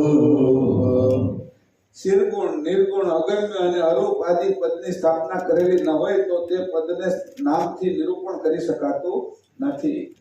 હવે અહીં કીધું નિર્ગુણ એટલે તરત આપણા મગજમાં આવી ગયું બ્રહ્મ. એને કોઈ ગુણ નથી નિર્ગુણ છે. આ સગુણ છે. તરત નિર્ગુણ તમે કેમ તેની સામે એક પક્ષ બીજો હોતી દેખાય સગુણ તમને એમ કહે ને કે આ નાનો છે તો તરત એક મોટાનું હતી રૂપ તમારા મને દેખાય કે આ નાનો હોય એક મોટો હોય. સમજો? કોઈ પણ વસ્તુ જે તમે એક કલ્પો એની સાથે બીજું જ્યારે જોડાયેલું હોય ત્યારે એ હોતી તમને ભાસ કરે. હમણાં દુઃખી છે એમ કીધું હોય તો પછી એની સામે કોઈ સુખી છે એ ભાસ કરે આપણે. એ હોતી મગજની અંદર. દુઃખી ઉપર તો આપણી પ્રીતિ થાય વધારે. દુઃખ કેન્દ્રમાં રહે કે આ માણસ દુઃખી છે, એ કેન્દ્રમાં એ રહે છે. પણ એના કેન્દ્રમાં રહેવાથી બીજી બધી વસ્તુ સમજાય કે તો આ વચ્ચે છે એમ. તો આને વચ્ચે હું જોઉં તો ચારે ખૂણા ઉપર બીજી વસ્તુ પડી છે એના પક્ષમાં વચ્ચે છે ને. વિચાર કરો કે ભાઈ ફલાણાભાઈ મંદિરની અંદર ઊભા છે, વચ્ચે ઊભા છે, મેદાનમાં વચ્ચે ઊભા છે. તો મેદાનની વચ્ચે ઊભા છે તો એ મેદાનની ચારે બાજુ તો નક્કી થઈ ને કે તો વચ્ચે નક્કી થયું ને. તો કે એને કીધું કે નિર્ગુણ, જે તમને નથી સમજમાં આવતું, જે નથી સમજાતું, જેની અંદર ગુણ દેખાતા નથી, છતાંય તમે એને કલ્પી શકો છો. જુઓ તો ખરા, એને કલ્પી શકો છો. શિરગુણ જે સગુણ છે, જે આપણે જોઈ શકીએ છીએ, વહીવટ કરી શકીએ, એની વાત પણ કરી. અગમ કીધું, એને કીધું અગમ. પછી કીધું અગમ કે જે બુદ્ધિમાં ન સમજાય એવું અગમ કહીને વાત પછી બુદ્ધિમાં સમજાવવા કરે છે. જુઓ તો ખરા, એની વાત કેવી કરી કે અગમ એટલે મારી બુદ્ધિમાં ન આવે એવી જે સમજણ છે એને હું અગમ કહું છું. એમ કરીને સમજાયું તો બુદ્ધિમાં. આ વાત તો કરી ને અમને. હું થોડોક આગળ જાઉં છું કે સૂક્ષ્મ કેવી રીતે થવાય છે કે તો અગમ જેની મને ગમ ન પડે એવું. પણ એ ગમ ન પડે એની મને ગમ પડી ગઈ કે આની મને ગમ ન પડે. એ વાત તમને સમજાવી દીધી એમ. એવી રીતે અલખ કે જે લખી ન શકાય એવું. તો પછી એમ તમે એમ લખી શકો છો કે લખી ન શકાય એવું. ઈ લખી શકો છો. ન લખી શકાય ઉપર તમે અલેખ ઉપર આ લેખ લખ્યો. તમે પરમગુરુ આવી રીતે કહે છે કે અલેખ ઉપર લેખ લખ્યો. આ જો સમજમાં આવી જાય તો અંશ ઉગરે. મારી વાત તમને જો સમજમાં આવી જાય, અંશને આમાંથી ઉગાડવો હોય, છૂટો પાડવો હોય તો પાડશો કે જે તમને કહેવામાં આવ્યું છે એનો ઈશારો બીજી જગ્યાએ છે. બધું દેખાય છે, આંખ દેખાય છે, નાક દેખાય છે, અંશ દેખાતો નથી. પણ અંશ આંખના માધ્યમથી તો દેખાય છે. તમે જેનાથી જુઓ છો એ તો અંશ છે ને. એમ કરીને તો નક્કી ચૂસ થાય તમારું દૂધમાં ઘી છે, પણ કોઈ સમજણથી એને તમારે કાઢવું પડે. એમ આપણી સાથે અંશ રહે છે, પણ વાંચી લઈ કે ઉન્મુની અને જાગ્રત અવસ્થાની મધ્યમાં રહે છે. બે અવસ્થાની પિંડ બ્રહ્માંડની સંધિ વિશે રહે છે. તો એમ નથી સમજાયું. એની સમજણ ત્યાં સુધી લઈ જાય તો અંશ ઉગરે અને સ્પષ્ટતા થઈ જાય અને પછી વસ્તુ અનુભવમાં આવે. એટલે અહીંયા કીધું અલેખ, પછી કીધું અરૂપ. હવે અહીંયા લખ્યું છે ને અરૂપ, એ જે શબ્દ છે ને એ રૂપમાં છે. જો હું જે બોલું છું ને અરૂપ એટલે તમે સમજો છો અરૂપ, પણ વાત તો તમે મારો જે શબ્દ તમારા કાનમાં પડે છે ને એ તો રૂપ વાળો છે. જુઓ તો ખરા કે આ રીતે જ્યારે અંશ છે એ પોતાની સમજનો વધારો કરશે ત્યારે સમજ એટલી વધી જશે કે પોતાને જાણી અને કેવલ કરતાને પરમ ગુરુ દ્વારા જાણી શકશે. આ કલ્પના નથી. હવે તમે માનતા નહીં કલ્પના કે કેવલ કરતા કલ્પના છે, પરમ ગુરુ કલ્પના છે. તું અંશ પોતે કલ્પના છે એવું માનતો નહીં. તું છો એટલે હાલે. જો તો ખરા. અને કેવલ કરતા છે એટલે આ જગત હાલે છે. તું જો તો ખરા. તો કીધું અરૂપ જેહી તેહી પદ સ્થાપન બેનું. આ બધા પદની સ્થાપના કરી. લગે નામ નિરૂપ. હવે બોલું અરૂપ છે, અહીંયા નિરૂપ કરી દીધું. અરૂપ અને નિરૂપની વચ્ચે શું ફરક હશે? કે ઘણા એવું કે પ્રાસ બેસાડવા કેવું હોય એમ કદાચ. પણ આપણી સમજ એટલી હોય એટલે આપણે એમ કહીએ પ્રાસ બેસાડ. પણ નિરૂપનો અર્થ કે એનું નિરૂપણ થઈ શકે. અરૂપ એટલે રૂપ નહીં એવું, અને નિરૂપ એટલે રૂપ નહીં એવું નહીં, જેનું નિરૂપણ થઈ શકે. જેનું નિરૂપણ થઈ શકે છે એટલે એક વસ્તુ એવી છે જેનું નિરૂપણ નથી થઈ શકતું એ મને સમજમાં આવી જાય. આ થોડો ક્લાસ અઘરો છે પણ છતાંય કહું છું કે જેની સમજમાં નિરૂપ એટલે કે જેનું નિરૂપણ થઈ શકે છે એનો તમે કોઈ વિગત ઊભી કરી શકો છો, તો તમે જેની વિગત ઊભી કરી શકો છો એના સિવાય એક વસ્તુ છે કે જેની તમે વિગત ઊભી નથી કરી શકતા, એ નિરૂપ કે એનું રૂપ નથી એવું નહીં, પણ નિરૂપણ કરવા છતાં એક કંઈક બાકી રહી જાય છે, એવું જે રૂપ છે એને હું નિરૂપ કહું છું. છે ખરું પણ હું સમજી શકતો નથી. એટલે અહીંયા એક ચોપાઈની અંદર આપણે ઊંડા લઈ જાય છે. કદાચ તમે કહો કે આ તમે એટલા ઊંડા લઈ જાઓ ને તમે બહાર નહીં નીકળી કે પાણીમાં ઊંડા લઈ જાય ભમરીમ ચડી જાઓ કદાચ, અને પછી કે આ મરી જાઓ, મર્યા સિવાય તો છૂટકો જ નથી. હું તમને જાણમાં મારી નાખવાનો છું. આ 7 દિવસની અંદર તમે અહીંથી મરી જાઓ ને તો અહંકાર મરી જાય, અશ્વિ મરી જાય એટલે તમે ઘરે જાય છો. 7 દિવસમાં તો હું મારી જ નાખવાનો છું. આ કેમાં સમજણમાં આમ તમને જીવતા રહેવા દઈશ, પણ 7 દિવસમાં આપણામાં 7 દિવસમાં બધા એક દિવસે મરે. 7 વાર હોય, 7માં એક વાર તો ગમે એને મરવાનો છે, 8માં તો વાર કર્યો નથી. એટલે આ બધા ટ્રસ્ટીઓ એ 7 જ દિવસ રાખ્યા. 7 દિવસમાં એક વાર એટલે આપણે મર્યા વગર છૂટકો નથી. આ જાણથી સમજણથી પેલા મરી જવાનું કે આપણી આ બાજુની ખોટી સમજણ હતી ને એને મારી નાખવાની.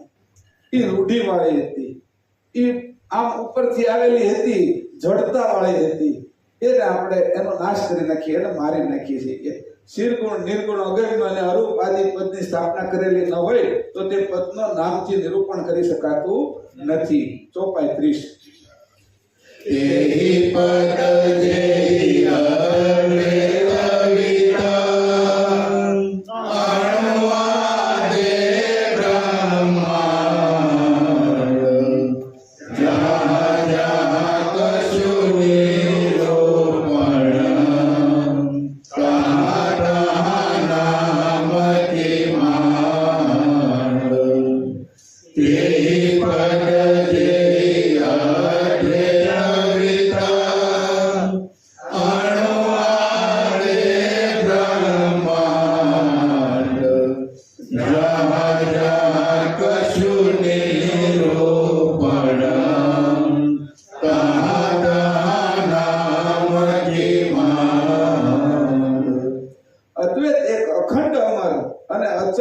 જે પદ છે તે પદના વિતની આદિ અણુથી લઈ બ્રહ્માંડ સુધી જે જે નિરૂપણ કરવામાં આવે છે ત્યાં ત્યાં સુધી નામ પડેલા છે.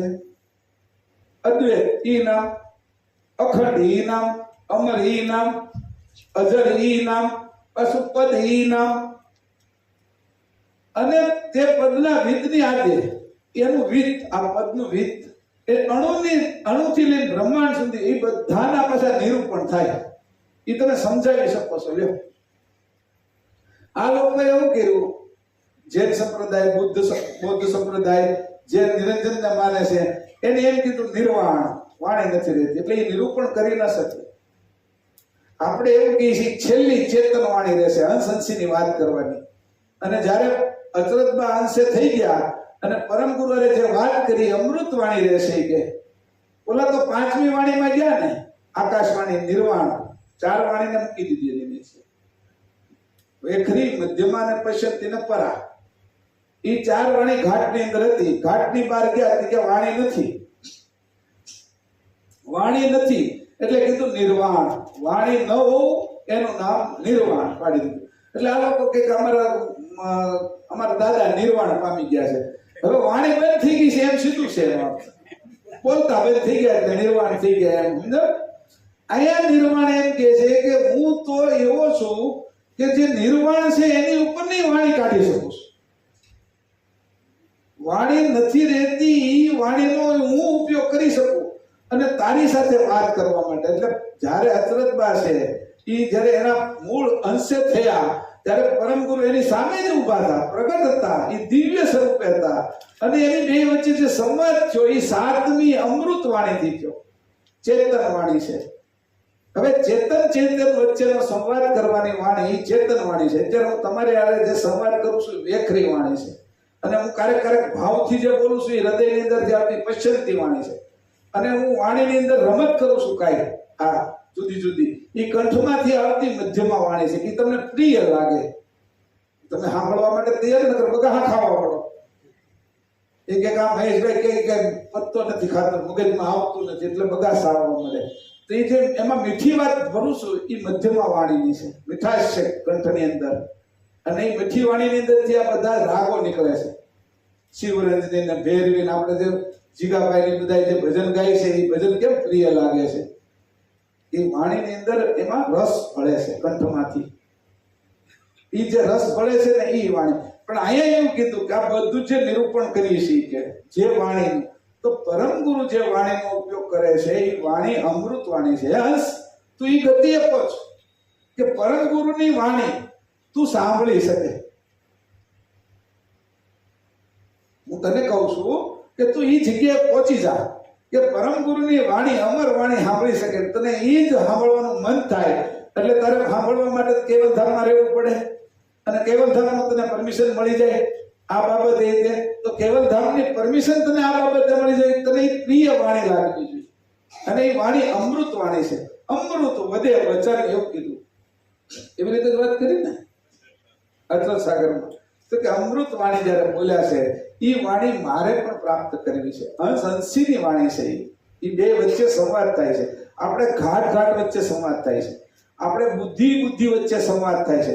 આપણે અહંકાર વચ્ચે સંવાદ થાય છે. અત્યારે જે સંવાદ થઈ રહ્યો છે ને એ આ સંવાદ છે. જ્યારે હંસની વચ્ચે સંવાદ થશે ને એ ગતિ આપણે પ્રાપ્ત કરી જઈશું ને તો મજા જ એવી આવશે ને કે વાત પૂછો. પછી હાજર રૂબરૂ શરીર ન હોય ને તોય વાત કરી શકાય. અચરતબાને પેલા લોકોએ ઘરમાં પૂરી દીધા તોય નહીં નીકળ્યા.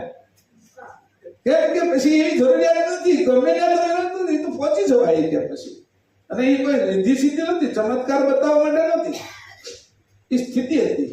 આ સ્થિતિમાં પહોંચવાનું છે. હવે અહીં કીધું અદ્વૈત રીત. આ વાણી છે એ અદ્વૈત રીત વાળી છે, અમૃત વાણી. તારું અને એનું રીત ભેગું થઈ જાય છે. ત્યાં વિત છે. આપણે બધા જ વિતથી બનેલા છીએ. રજ અને વીર્ય એ આપણા શરીર બનાવવા માટેના વિત હતા. જીવ માત્ર વિતથી બન્યા છે. પણ અદ્વૈત વિત કોનું છે? કેવલ કરતા સાથે મારું જે વિત એક થાય એને હું જોડી શકું. એ વિત આનો ખજાનો છે. એ વાણી જે છે એ અમૃત વાણી છે. એ વિતથી મારે એને જોડાવાનું છે. અને એ જ્યારે હું એની ભક્તિ, લક્ષ ભજન, ઉપાસના એ વાણી દ્વારા કરીશ ત્યારે અંશની ગતિ છે એ એના ધામમાં થશે.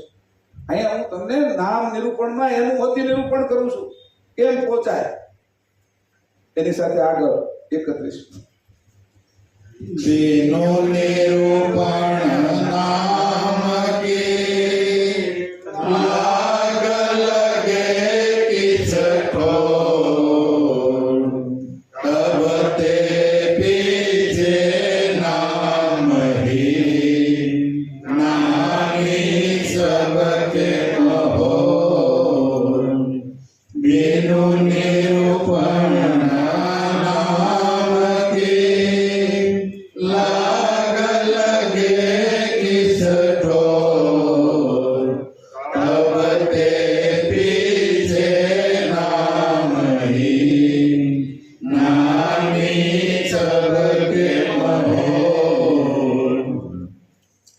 જ્યાં સુધી નામ નિરૂપણ કરવામાં ન આવે ત્યાં સુધી ઠેકાણા બંધ ચોકસાઈ ભરેલો પુરાવો પ્રાપ્ત થવો મુશ્કેલ છે. એટલા જ માટે નામને કલ્પનારો નામી પ્રથમ નક્કી થાય અને નામ પાછળથી પડે. હવે કીધું ઠેકાણા બંધ ચોકસાઈ વાળું કામ ઈ કરવાનું છે. આડેધડ નહીં, અદબદ નહીં. આ ગ્રંથોને વાંચતા સ્થિતિ જતમત થવી, જેમ છે એમ સમજાવવું જોઈએ. જ્ઞાન છે એ કલ્પિત જ્ઞાન, એટલે કે સમજાય તો ઠીક, ન સમજાય તો ઠીક. આ ભાઈ જાય છે ને જ્ઞાન યજ્ઞમાં તો એની વાહે હું જાઉં છું એમ નહીં. ઈ જે સમજે છે એ જુદું છે ને મારે જે સમજવાનું છે એ જુદું છે. આખરે એક થઈ જશે, પણ અત્યારે સમજ નાના મોટી હોવાથી તો મારી સમજ મારે લઈને જવાની છે. એમાં મારે ભરી લાવવાનું છે. મારું પાત્ર જેવું છે એમાં પાત્રમાં જેવું ભરાતું છે એટલું એમાં ભરાશે. તો એ રીતે જયારે આપણે આવી છીએ અહીંયા, કે એનું જે નિરૂપણ છે અહીંયા વાત જે કરી છે, જ્યાં સુધી નામ નિરૂપણ કરવામાં ન આવે ત્યાં સુધી ઠેકાણા બંધ ચોકસાઈ ભરેલો પુરાવો પ્રાપ્ત કરવો મુશ્કેલ છે. જે નિરૂપણ કરવામાં પાક્કા પાયે નિરૂપણ કરવામાં આવે એની વાત આમાં ખાસ જોવાની એક કેસ હતો જર્મનીની અંદર થયેલો મારા મિત્રનો. એ કેસની અંદર એવું થયું કે એની જે વસ્તુ હતી એ ચાઇનાને વેચેલી,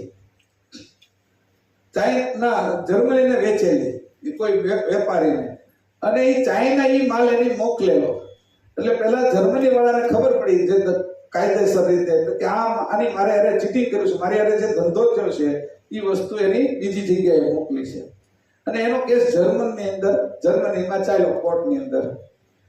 તો આની જે એનો વકીલ હતો એ ભારતથી ત્યાં ગયો. એ કે હું જે વાત કરીશ એ ઇંગ્લિશમાં નહીં કરું, તમારે હું હિન્દીમાં વાત કરીશ અને તમારે છે એ વાતને તમારી રીતે સમજવાની. એને પરમિશન આપી કોર્ટે, કાંઈ વાંધો નહીં, કે મારી ભાષા મને ઇંગ્લિશમાં પ્રભુત્વ નથી, પણ તમે દુભાષા કે બધું રાખજો.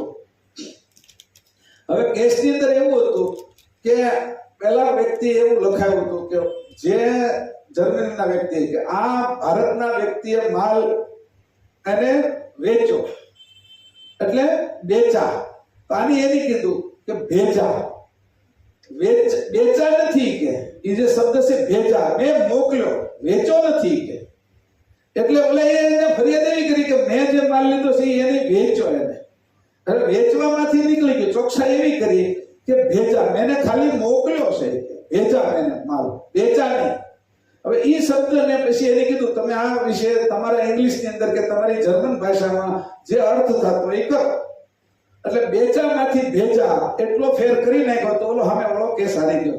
એ કે એની તો ખાલી મોકલ્યો તો, વેચો નથી. હવે એને કીધું જો તમે ચોકસાઈ ન કરો તો એ કરોડોના મામલા હોય આવા ઝીણા. તો ચોકસાઈ એટલા માટે હવે આપણે મૂળ પદમાં જઈએ તો તદ્દન ચોકસાઈ જોઈએ. તમે વિચાર કરજો, જેમ જેમ ઉપર તમે જાતા જાઓ ને તો ચોકસાઈ એટલી પરફેક્ટ જોઈએ કે વાત પૂછોમાં. તમારે અત્યારે અહીં વિડીયો ઉતારવો હોય, આ એટલે વિડીયો ઉતરે અને એટલા લોકોનો ઉતારવો હોય અને એ જ વિડીયો છે તમારે 2 લાખ લોકોનો ઉતારવો હોય તો ઉપર વિડીયો એનો કેમેરો મૂકે ને એને હવા પણ ન લાગવી જોઈએ. જો એને વાઇબ્રેટ લાગે તો આખું ચિત્ર હલે. તો એને એવી રીતે સ્થિર કરવો પડે કે હલે છે ને, એવા એંગલથી સ્થિર કરવો પડે. તો ત્યારે ચોકસાઈ જોઈએ. હવે ત્યારે એમ કે છે કે ત્યારે ઠેકાણાબંધ ચોકસાઈ ભરેલો પુરાવો પ્રાપ્ત કરવો મુશ્કેલ છે. અત્યારે સુધી કીધું કે પરમ ગુરુ કેવા છે, અંશ કેવો છે, કેવલ કરતા કેવા છે, એનું ઘણું નિરૂપણ કર્યું. પણ જ્યાં સુધી મારા દિલમાં ચોકસાઈથી એનું ઠેકાણાબંધ વિગત ના આવે ત્યાં સુધી હું કરતાને ઓળખી ન શકું, મારા સ્વરૂપને ન ઓળખી શકું. એટલે જ્યાં સુધી ઠેકાણાબંધ ન થાય, ચોકસાઈ ન થાય ત્યાં સુધી સત્ય મુદ્દો આપણા હાથમાં આવે નહીં. એટલા જ માટે નામને કલ્પનારો નામી પ્રથમ નક્કી થાય છે અને નામ પાછળની. પહેલા તો નક્કી કરો કે આ કોણ લડે છે કેસ. નક્કી કરો તમે કે એવો વકીલ છે કે જે અમારે કેસ જીતાડી દેશે. એટલે નક્કી કરવામાં તો નક્કી કોણ કર્યા હતી કે અત્યારે પહેલા તો એ નક્કી કર્યું કે કલ્પનારો નામી પ્રથમ નક્કી છો. નામી એટલે તું, અંશ, તું નક્કી છો તો પછી આ શરીર, પછી એના સંબંધી, પછી એની વચ્ચેના વહીવટ ઉપરથી તમને પ્રાપ્ત થતું હારું મોડું ફળ, આ બધું તારા મધ્યમાં રહેવાથી થયું છે. અંશ પહેલા નક્કી થયો, ધારણ કરનાર આ શરીરને એની ધારણ કર્યું, આ શરીરના સંબંધી માતા પિતા ભાઈ બહેન પતિ પત્ની એનું કુટુંબ, પછી કુટુંબમાં ગામની અંદર કુટુંબ, દેશમાં કુટુંબ. તો ઠેકાણાબંધ વિગત જ્યાં સુધી અંશે ન પહોંચી ત્યાં સુધી આ બધાનો વહીવટ છે એ અદબદ કહેવાય. નક્કી કર્યું મારું પહેલા હું નક્કી કરું ને પછી બધાની સાથેનો મારો જેમ છે એમ સંબંધ કરી શકું અને એની સાથેનો એવો વ્યવહાર કરતા ફળ પણ ઉત્તમ, મધ્યમ અથવા કનિષ્ઠ, નબળું ઈ આવે. પણ નક્કી કરવું પડે હું કરનારો કોણ છું. હવે આપણે કોઈને ખબર છે કે હું આ ધ્યાન યજ્ઞમાં આવનારો કોણ છું? આ નક્કી કરીને નથી આવ્યા. અત્યારે તમે વિચાર કરો તો આ જ વસ્તુ નક્કી થશે. હું અહીંયા આવ્યો તો હું નક્કી કરીને આવ્યો કે હું કોણ છું. તો તમે નામથી આવ્યા કે તમે જ્ઞાનની પ્રાપ્તિ કરવા માટે જિજ્ઞાસુ છો, મુમુક્ષુ થઈને આવ્યા છો?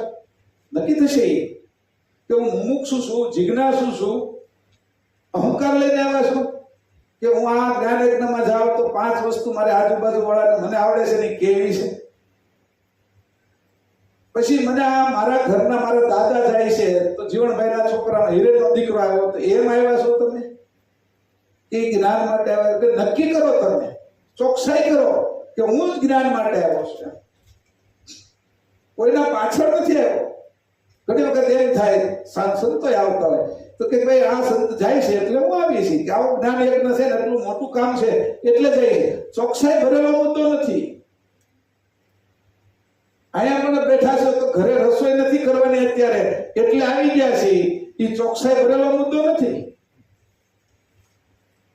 કાંઈ કીધું તમે આ નક્કી કરો કે તમે આવ્યા છો તો તમે જે રીતે આવશો ને એ વસ્તુ તમારી અંદર ભરાશે. પછી કીધું મહેશભાઈ હારી કથા કરે છે, કે આ મહારાજ હારી કથા કરે છે એટલે નીચે કામ કરી છે ને એ કામ છોડીને કથા સાંભળવા જાય છે. અત્યારે ચોકસાઈ ભરેલો મુદ્દો નથી. કામ છોડીને આવ્યા છે તો કથાની અંદર મજા આવે છે, એ મજા લેવાનો મુદ્દો નથી. હું કોણ છું એ સમજવાનો મુદ્દો છે. મજા એ ન આવી જોઈએ. હું જે બોલું છું ને એમાં જયારે મજા એ ના આવે, હું શું એમાં મજા આવવા મળે તો સમજી લીધો કે હવે બેવામાં કોઈ વાંધો નહીં. હું છું એમાં મજા લેવી છે મારે, તો હું જે ગ્રહણ કરવાનું છે, મારું જે સ્વરૂપ છે એ હું સમજી શકીશ. અને અત્યારે જે હું આવ્યો છું એ ચોકસાઈ ભરેલા મુદ્દા વગર અહીંયા આવીને બેઠો છું. હું એ ચોકસાઈ ભરેલો મુદ્દો લઈને નથી આવ્યો. મને એમ હારી કથા કરું તો આ થોડાક લોકો ટ્રસ્ટીને મજા આવે, ઉમરાનું નામ થાય ને આપણે મહેશભાઈ કરે બધા એમ, તો એ ચોકસાઈ ભરેલો મુદ્દો નથી. એટલે મારું કામ એમાં નથી થતું, મારો અહંકાર જ વધે છે. જ્યારે હું ચોકસાઈથી આવું છું તો મને ખબર પડી જાય કે આ બધા વખાણ કરે ને તો મારે એમાં ફસાવાનું નથી. મારું કામ એ છે કે હું અભ્યાસ જે મેં કર્યો છે, હું અભ્યાસ કેમ કરાવી શકું એ શીખવામાં આવ્યો છું. અને નવું કોઈને આગળથી શીખવા મળે એ શીખવા તો મારું ધ્યાન એના ઉપર જ કેન્દ્રિત રહેશે. તો હું કંઈક લઈને જઈશ, નકર કાંઈ લઈને જઈશ નહીં. આ વાત સમજો તમે. એટલે અહીં કીધું છે કે ઠેકાણાબંધ ચોકસાઈ ભરેલો પુરાવો કરવો મુશ્કેલ છે. તમે નક્કી નથી કરી શકતા કોઈને, હું નક્કી નથી કરી શકતો અહીંયા હું કામ છું. પછી એ નક્કી થાય કે અહીંયા હું કામ છું 7 દિવસનું, તો પછી આ પૃથ્વી ઉપર હું કામ છું એ વખતે નક્કી થાય. ચોકસાઈ થવા મળે પછી ચોખ્ખી. હું આનો છોકરો કેમ છું એ બધી ચોકસાઈ થઈ જશે. આ કુટુંબમાં કેમ જન્મ્યો છું, આ શરીર મેં કેમ પ્રાપ્ત કર્યું છે, અંશની ચોકસાઈ થવા મળશે. તરત છૂટો પડવા મળશે બધેથી. જેમ દૂધની અંદર દહીં થઈ જાય, દહીંને વલોવીને માખણ છૂટું પાડી દો, માખણને તાવીને કીટું છૂટું પાડી નાખો અને એની અંદર વળી વાટ મૂકીને દીવો કરો ઘીની અંદર, તો ગરમી, પ્રકાશ અને ઓજ છૂટું પડી જાય. એમ દરેક વસ્તુમાંથી હે અંશ તને છૂટું પડતા આવડી જશે. એની સાથે રહેવા છતાં આ ચોકસાઈ ભરેલો મુદ્દો છે, ઠેકાણા બંધ મુદ્દો છે. આ કોઈ કલ્પિત વાત નથી. પ્રસાદ માટે નથી આવ્યા, ઓળખાણ માટે નથી આવ્યા, કોઈને મળવા નથી આવ્યા. આ 2 જણાને સારું લાગશે ટ્રસ્ટીઓને, એને નથી સારું લગાડવા આવ્યા. એને સારું લાગે એ વાત અલગ છે, પણ હું તો આ જ્ઞાન માટે આવ્યો છું. અને જ્યારે તમે ઘરેથી જ્યારે આવો બીજો જ્ઞાન યજ્ઞ થશે ને, અને અહીંથી ટ્રસ્ટીઓ મોકલશે ને કે આવો જ્ઞાન યજ્ઞ છે, પત્રિકા મોકલશે, વોટ્સઅપ ઉપર આવશે, અને જેથી હાથમાં આવે ને ત્યારે તમે ચોકસાઈથી નક્કી કરી શકશો ને કે આ જ્ઞાન યજ્ઞની અંદર મારે જવું છે, ત્યારે અહીંથી આવ્યા, ત્યાંથી આવ્યા પછી અંશે થયા વગર છૂટકો જ નથી. કારણ કે અંશ જ આવે છે. હવે અત્યારે તો ઘાટ આવે છે, અહંકાર આવે છે, બુદ્ધિ આવે છે, અંતસ્કરણો આ બધા ભેગા થઈને આવે છે. આપણે આગળ ગુણગણ આવે છે. તમે આવ્યા એ ચોકસાઈ કરો મુદ્દો છે.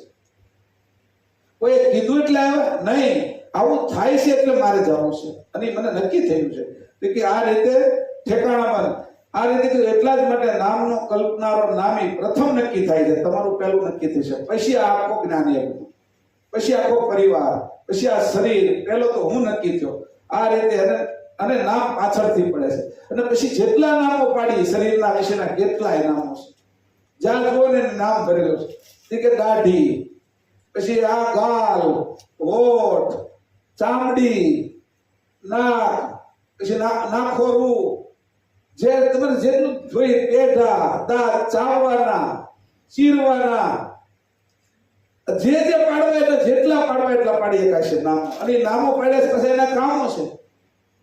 એના કામ ઈ પ્રમાણે છે એટલે એવા નામ પાડેલા છે. ચોકસાઈ બંધ મુદ્દો આપણે આ નક્કી કરવાનો છે આગળની ચોપાઈ.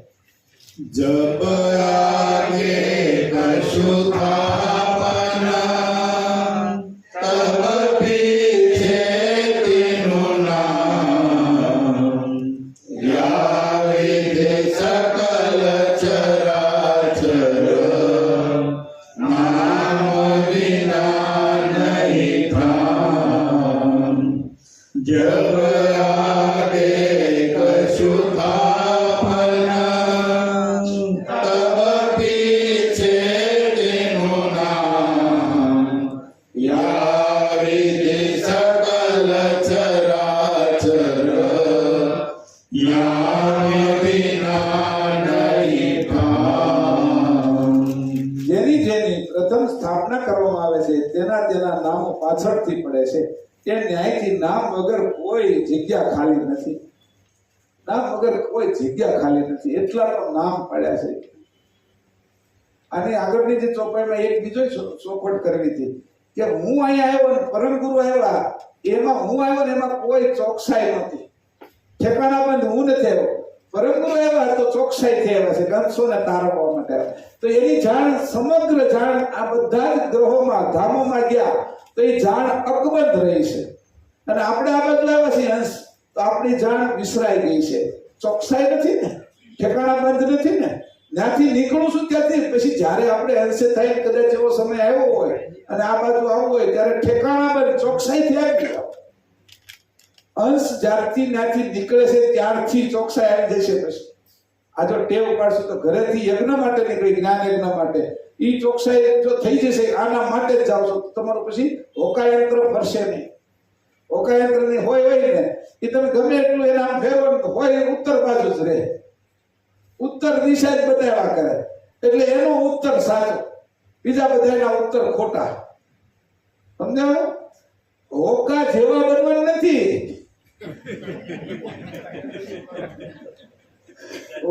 હોકા યંત્રની સોય જેવો બનવાનું છે. સોય જેવો બનવાનું એટલે આજે ભાલ તિલક અણી અગ્ર આપ્યું છે, તારી ગતિ અણી અગ્રે છે કે ઈ સોય એવી છે કે ઈ પોતાની જગ્યા નથી છોડતી, એની દિશા નથી ભૂલતી, એને જેમ છે એમ ઈ દિશા પકડી રાખે છે. તો કે તું જ્યારે નીકળે ત્યારે કોઈ પણ વસ્તુની અંદર તો તારો ચોકસાઈથી નીકળજે. આ જો આપણે મુદ્દો આજના 1.5 કલાકના સત્રની અંદર એક ચોકસાઈનો મુદ્દો પકડી લઈને તો અંશે થતા વાર ન લાગે. કીધું કે એક એક ચોપાઈમાં સંપૂર્ણ જ્ઞાન ભરેલું છે. હું ત્યાંથી નીકળું છું તે અહીંયા સુધી પહોંચું છું, મારી ચોકસાઈ છે, બીજાની મને ખબર નથી. તો અંશ ત્યાંથી નીકળશે ને ઈ બકરું જેમ ઘાસની વાહે ખેંચાઈ જાય એમ ખેંચાઈ નહીં આવે, એને ખબર રહેશે. ઇન્દ્રિયની વાહે ઈ નહીં ખેંચાય, આ 10 ઇન્દ્રિય એને ખેંચી જાય. ઈચ્છાવૃત્તિના 72 તત્વોમાં ઈ નહીં ખેંચાય. 72 તત્વોનો ઉપયોગ કરશે કારણ કે એની ચોકસાઈ છે. હું 72 તત્વોથી જુદો છું એ નક્કી કરીને બેઠો છે. એટલે 72 તત્વના જે કર્મ છે એ અંશને પછી નહીં લાગે કારણ કે હવે પાકો થઈ ગયો. મેં તમને કીધું દૂધમાંથી ઘી એકવાર કાઢી નાખો પછી ઘી દૂધમાં નાખો તો હવે નહીં પડે. હવે એનું નક્કી થઈ ગયું કે અંશ છે. અને આ ગતિ છે એ આપણે પ્રાપ્ત કરવી જોઈએ. જેની પ્રથમ સ્થાપના કરવામાં આવે છે તેના નામો પાછળથી પડે છે. એ ન્યાયથી નામ વગર કોઈ જગ્યા ખાલી નથી. આ ન્યાયપૂર્વક નામ પડેલા છે, અન્યાયથી કોઈ નામ નથી પડેલા. જેની પ્રથમ સ્થાપના કરવામાં આવે છે તેના નામો પાછળથી, સ્થાપના પહેલા કરી દીધી પછી નામ પાડવામાં આવે. લગ્ન કરવા જાય છે એનું નામ શું છે કે વરાજો. એટલે જે ક્રિયા કરવા જાય છે એનું એક નામ પાડ્યું. કે રસોઈ કરવા જાય છે એનું શું નામ છે કે રસોઈયો. આ વાળ કાપવા જાય છે એનું નામ શું છે કે વાણંદ. તમે જુઓ કે એની જે વસ્તુ નક્કી કરી એના ઉપરથી નામ એની ઉપર પાડવામાં આવ્યું છે. એવી રીતે હું અંશ છું અને મારું અંશ નામ છે એ મારે સાર્થક તો કરવું જોઈએ. મારી ક્રિયાઓ, મારી સમજણ, હું વાણંદ કહું છું તો વાળ કાપનારો છે, રસોઈયો કહું છું તો રસોઈ બનાવનારો છે, તો હું અંશ કહું છું તો હું છું એ તો નક્કી કરો. મારું કામ શું છે? 2 વાર બોલી જવા કમ્પ્લીટ થઈ જાય. કારણ કે આ વખતે બોલ્યા જ નથી. એટલે કે મારું કામ શું છે ઈ કે હંસનું. એટલું બોલ્યા એટલે મેં એના હાથમાં આપી દીધું કે ભાઈ મારું કામ શું છે? બધાનું કામ નક્કી થાય છે, હંસનું કામ શું છે એ તો નક્કી કરો. જ્યારે ચોકસાઈ ભરેલો મુદ્દો ઠેકાણા બંધ કરી લેશો ને હંસ છૂટો, આ નક્કી રાખજો. હવે જય બોલાવવાની રહી. दिशकृत स्वराज करुणेश करता की જય कृष्ण स्वामी महाराज की जय। हेमंत करुणा सागर भगवान की जय। नरवेद सागर महाराज की जय। महान तपस्वी रघुराम महाराज की जय। ब्रह्मंश सुखानंद जी महाराज की जय। विष्णुदास जी महाराज की जय। शांतिदास जी महाराज की जय। श्रीधरदास जी महाराज की जय। देवेश्वरदास जी महाराज जय। सर्व संतन की जय। सर्वदेवन की जय। कैवल धाम की जय। गुरुगाड़ी सारसापड़े की जय। कायम पंथ की जय। ज्ञान संप्रदाय की जय। भाल तिलक की जय। पंचम स्वसम वेद की जय। जगास्थान की जय। दंडवांचन प्रणोटी साई का